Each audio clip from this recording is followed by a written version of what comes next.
Bismillahirrahmanirrahim. Qadallahu ta'ala wa nafa'ana bihi fi ulumihi wa amadana bi asrarihi fid dharaini amin ya rabbal alamin. A'udzu billahi minasy syaithanir rajim. Bismillahirrahmanirrahim. Monggo saran-saran wonten ing kesempatan punika kula nandhani ngaos kitab Mukhtarul Ahadits Nabawiyah ingkang isinipun hadis utawi dawuh kawulipun Kanjeng Nabi Muhammad sallallahu alaihi wasallam. Terus wonten ing dalu punika bulan Rabiul Awal, bulan babaripun pilihan kita Nabi Muhammad sallallahu alaihi wasallam ingkang dipun wastani maulid napa dene maulud menika inggih mengingati mengenang kembali mengingat-ingat atau mengagungkan apa saja yang menjadi biografi tindak lampah dan ugi dawuh-dawuhipun Kanjeng Nabi. Dina maos hadisipun niku jaring sampun tergolong nindakaken maulid utawa mauludan. Bismillahirrahmanirrahim. Lalu menika sampun dumugi wonten ing hadis ingkang dipun wiwiti kanthi huruf kaf. Bismillahirrahmanirrahim. Katimul ilmi utawi wong kang ngumpetaken ilmu iku yal'anuhum laknatihu ing katimul ilmi apa kullu syai'in saben-saben suwiji-wiji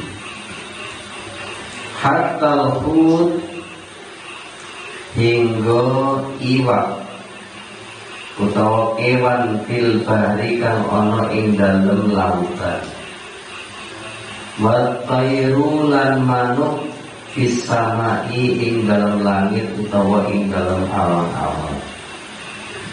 Rawahu riwayatkan ing hadis sapa Ibnul Jauzi an Abi Sa'id saking sahabat Abi Sa'id. Hadirin wal hadirat ingkang kula mulyakaken, wonten ing hadis punika Kanjeng Nabi dawuhaken, orang yang menyembunyikan ilmu itu dilaknati apa saja. Dilaknati segala sesuatu benda hidup dan mati, makhluk hidup dan benda mati, hingga iwak utawa kewan sing wonten ing segara sedaya nglaknati dhateng wong sing ngumpetaken ilmu. Manuk utawa kewan sing mabur sing duweni seliwi terbang di angkasa, semuanya juga melaknat orang yang menyembunyikan ilmu. Berarti ngumpetaken ilmu niku laranganipun Kanjeng Nabi. Apa ada orang yang menyembunyikan ilmu? Meskipun sing dimaksud ngaten menika. Setelah seseorang itu mencari ilmu, sak sampun kula njenengan iki ngaji niku pintere aja ngingge dewek. Bar kula njenengan iki ngerti utawa bar kula njenengan iki ngaji niku dipun dawuhi supados nyampeaken dhateng sanesipun nyebaraken ilmu tidak hanya untuk dirinya sendiri, nasrul ilmi, agar ilmu yang kita dapatkan itu tidak hanya bermanfaat untuk diri sendiri, tapi juga bermanfaat berkah untuk orang lain. Niku antawisipun alasane niku. Terus yang sing ngumpetaken ilmu ikut dilaknati ting makhluk Gusti Allah yang ada di daratan, di lautan, bahkan yang ada di angkasa. Dilaknati niku maknane ditungani elek ya dianggap elek. Bismillahirrahmanirrahim. Ing hati sanes dipun dawuhaken man su'ila an ilmin fakatamahu uljima yaumal qiyamati bilijamin minan nari. Sing sapa wonge ditakoni saking sijine ilmu kok piyambake niku ngerti ning boten gelem nuduhi. Kang mondok kula moko cara jenengan mengapa ya, apa mesinnya, apa busine, apa nih, padahal itu sih ditakoni ngerti jadi yombu niki ngerti tapi bukan gelem nuduhi, ngaten diancam oleh Allah ngesuk dipecuti kanggo pecut geni neraka.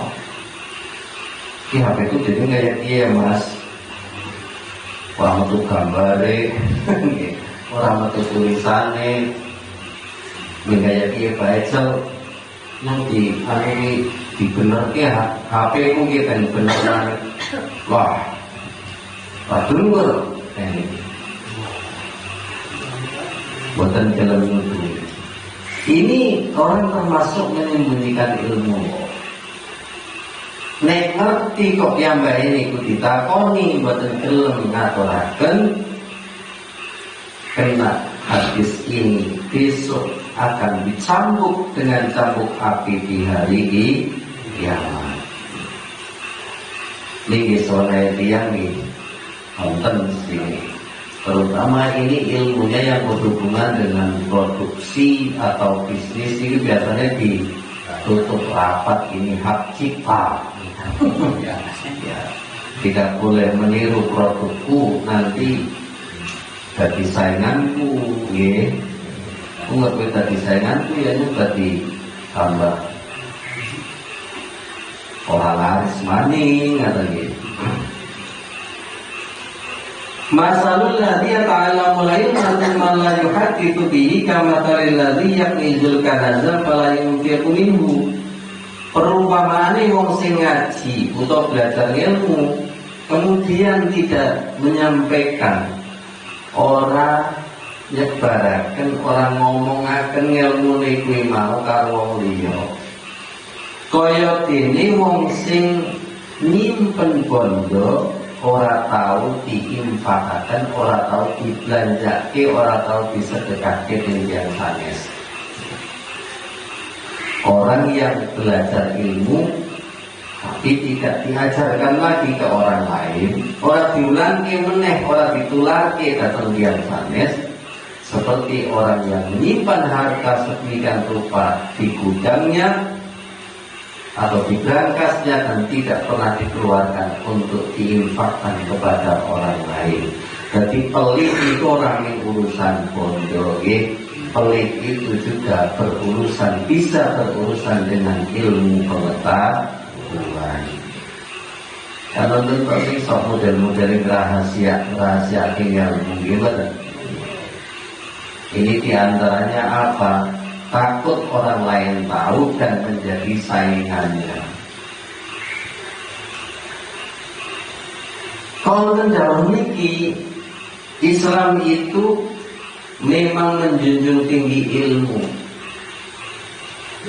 memberantas kebodohan. Jika orang yang tahu tidak mau menularkan ilmunya, kapan yang bodoh akan menjadi tahu? Kapan yang bodoh akan menjadi pintar? Kapan yang bodoh akan menjadi pandai? Tentunya ini jenenge sosialisasi. Sosialisasi ini perkara sing waune niku namung dingerteni dhewek. Karena disosialisasikan akhirnya orang menjadi tahu, banyak orang yang tahu. Kadang wonten to niku tiyang niku kenging hukum karena memang dia tidak dikasih tahu, kurang sosialisasi kan lho. Sing ngerti ora gelem nuduhi, sing ngerti mboten nyampe akan datang dia itu. Termasuk orang yang tahu tentang informasi dan itu informasi itu baik tidak mau menyampaikan kepada orang lain, menyembunyikan informasi itu sama saja kena hukum ini. Kitmanul ilmi yal'anuhu kullu syai'. Orang yang menyembunyikan ilmu atau katimul ilmi wong sing ngumpetaken ilmu dilaknati segala sesuatu hingga makhluk Allah yang di laut dan juga makhluk Allah yang terbang di angkasa. Di monggo niki diangen-angen di kula panjenengan iki dawuh Kanjeng Nabi niki. Ya nek ana tanggane utawa kancane takon, dene para pura-pura metu gambare dene pamit. Ya ganti receiver ya kata itu duit. Dia ngomong ora denger. Jadi intinya yang mungkin jaluk bayar kan dari ngomong gimana? Iya. Ini ya jadi yang ngerti. Kita tujuhi ini kata itu. Insya Allah orang yang ditunjuki ketika dia itu tidak tahu, bukan berarti orang tersebut tidak akan menghargai pengetahuan yang kita sampaikan ke dia. Gitu. Bismillahirrahmanirrahim. Kaburat khiyanatan an tuhaddisa akhaka hadisan huwa laka bihi musaddiqun wa anta lahu kadhibun. Rawahu Abu Dawud. Kaburat gede banget apane khiyanatan curangi utawa cidrane. Pengkhianat besar ini. Sinten niku? Anu hati saya ento ngomongi siro akhoka ing sepuluh iro hadisan kelawan omongan huwa kang utawi akhoka la kamaran siro fihi kelawan hadis iku musaddiqun wong kang bener. Wa anta hale utawi siro lahu marang akhoka iku kadhikun wong kang bolos. Rawahu Abu Dawud. Pengkhianat besar adalah ketika seseorang itu menyampaikan sesuatu kepada orang lain sangat percaya dengan dia, sedangkan orang yang diajak bicara itu sangat-sangat percaya kali kiambae, justru malah yang dipercaya nglumbuni. Itu pengkhianat banget ini. Umumnya kok kula niku ngomong karo tiyang sanes. Ngomong kalian jenengan banget. Jenengan banget percaya nih kali kula. Jebule kula niku nglumbuni. Dipercaya teman-teman malah nglumbuni. Dia adalah pengkhianat besar. Ya ini hubungannya kali pribadi ataupun yang bersifat umum gitu. Ada pelajaran amanah di sini. Jadilah orang yang bisa dipercaya, apalagi kalau sudah kadung dipercaya. Wong itu nek wis kadung dipercaya gitu, sak omong-omongnya kan dipercaya.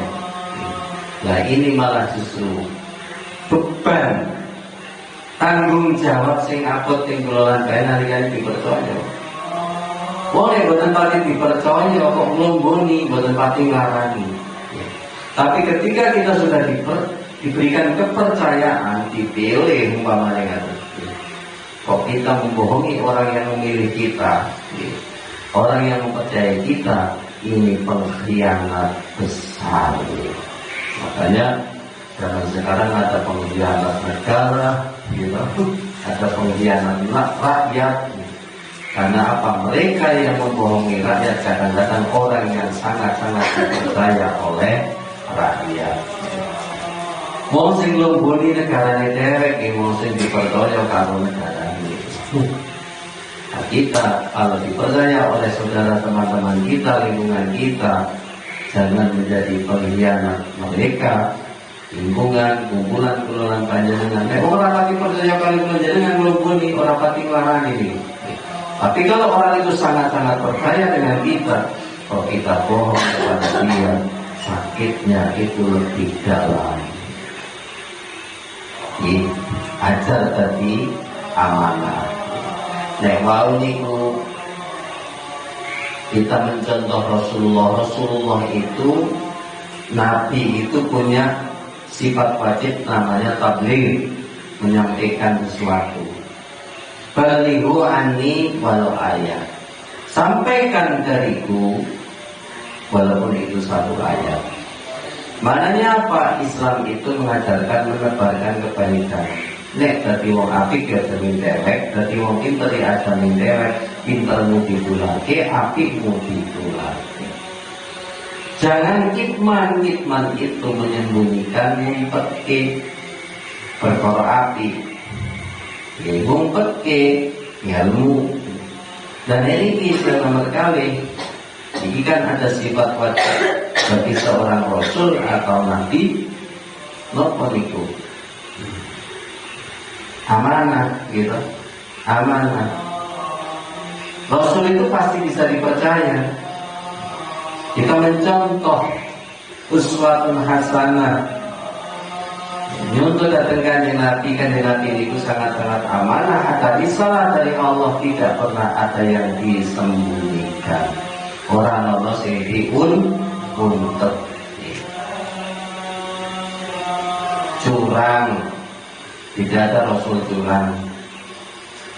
Yang seharusnya wahyu tersampaikan kepada umatnya ada yang tidak disampaikan.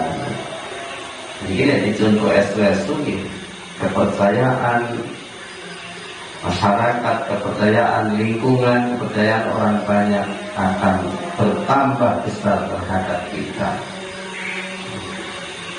Yang penting ngomong itu.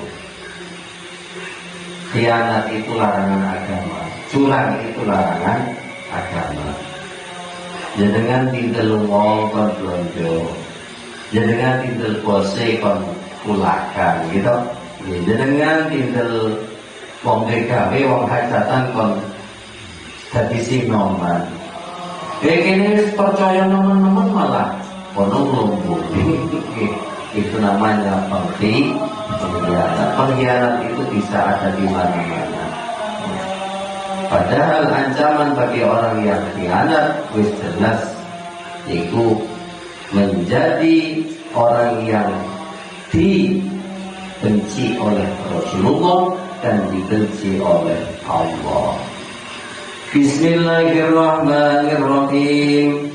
Dawuh salajengipun Kitabullahi al-Qisasu rawahul Bukhari wa Muslim. Rawahu riwayataken ing hadis sapa al-Bukhari Imam Bukhari wa Muslim lan Imam Muslim. Kitabullah utawi hukume Gusti Allah, hukum pidana Allah iku al-Qisasu qisas. Kalau jenengan sering ngira ini, apa itu hukum kisos? Aslinya itu hukum dari Allah untuk mengadili seseorang itu kisos. Kisos itu maknanya hukum yang berimbang. Kisos di Indonesia ini betul diberlakukan. Yating Saudi itu kisos itu diberlakukan karena di sana itu memakai hukum Islam. Ada hukuman mati, hukum pancung, potong tangan, hukum rajam. Karena apa memang niku hukum saking Gusti Allah niku hukum pidana itu berdasarkan kisos. Di surat Al-Maidah niki pun didhawuhaken. Wa katabna 'alaihim fiha anna an-nafsa bin-nafsi wal 'aina bil-'aini wal anfa bil-anfi wal udhuna bil-udhuni was-sinna bis-sinni wal juruha qisas. Faman tasaddaqa bihi fa huwa kaffaratul lah. Wa man lam yahkum bima anzalallahu fa ulaika humudz zalimun. Ini surat Al-Maidah ayat kawan besokan satu. Bakatarna lan wis nulis sapa ingsun Allah wis ngukumi sapa ingsun Allah alaihim ing atase Bani Israil. Bani Israil iku sinten sih? Bani Israil iku umatnya Nabi Musa alaihi salam. Fiha ing dalam kitab Taurat, Allah telah menetapkan di kitab Taurat, kitab sucinya Nabi Musa alaihi salam. Dan ini disampaikan lagi di kitab suci Al-Quran. Berarti niku hukum niku diwarisi tingkat Nabi Muhammad Sallallahu Alaihi Wasallam untuk umatnya. Anak nafsa saat temene nyawa binafsi dibales kelawan nyawa. Ya memang keadilan yang berimbang ya seperti itu. Nyawa tidak bisa ditukar dengan apapun. Nyawa ya ditukar dengan nyawa, itu baru namanya adil ya. Jadi Indonesia itu KUHP ini senes Islam. Makanya kadang-kadang rasa keadilan bagi korban itu belum bisa terpenuhi.